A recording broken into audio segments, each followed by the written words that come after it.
Praise the Lord. கர்த்தரும் இரட்சகருமாகிய இயேசு கிறிஸ்துவின் இனிதான நாமத்திலே வாழ்த்துகிறேன். கர்த்தர் உங்களை ஆசீர்வதிப்பாராக. இந்த இனிய நாளை காண செய்த தேவாதி தேவனுக்கு ஸ்தோத்திரம் உண்டாவதாக.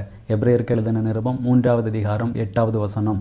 வனாந்தரத்திலே கோபமூட்டின போதும் சோதனை நாளில் நடந்தது போல உங்கள் இருதயங்களை கடினப்படுத்தாதிருங்கள். நாம் கர்த்தருடைய வார்த்தையை கேட்கும் பொழுது அல்லது கர்த்தருடைய சத்தத்தை நாம் கேட்கும் பொழுது நம்முடைய இருதயத்தை கடினப்படுத்துகிறவர்களாக இருக்கக்கூடாது. நீதிமொழிகள் புஸ்தகத்திலே வாசிக்கும் பொழுது 28வது அதிகாரம் 14வது வசனம் சொல்லுகிறது, தன் இருதயத்தை கடினப்படுத்துகிறவனோ தீங்கில் விழுவான் என்று. நம் வேதத்திலே பார்க்கும் பொழுது பார்வோன் தன்னுடைய இருதயத்தை கடினப்படுத்துகிறார். அங்கே பார்வோன் தன்னுடைய இருதயத்தை கடினப்படுத்த அங்கே தண்டனை பெருகுகிறதை நாம் பார்க்க முடிகிறது.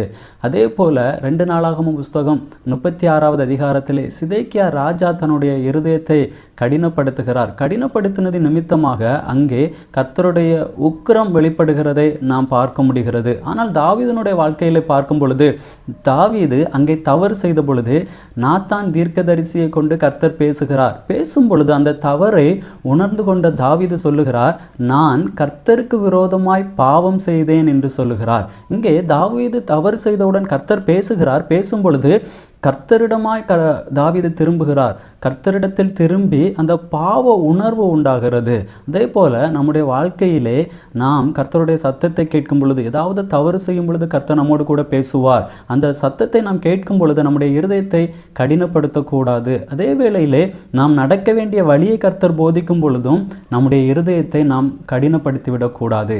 நாம் இருதயத்தை கடினப்படுத்தும் பொழுது அநேக தண்டனை நம்முடைய வாழ்க்கையிலே வர வாய்ப்பு இருக்கிறது.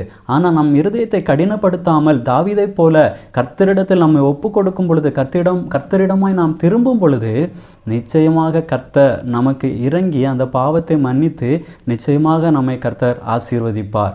ஜெபிக்கலாமா? நல்ல பிதாவே, உம்மை நன்றியோடு உம்மை துதிக்கிறோம், உம்மை ஸ்தோத்திரிக்கிறோம் ஐயா.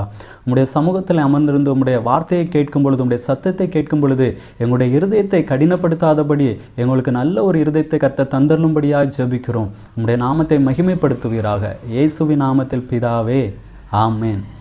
God bless you.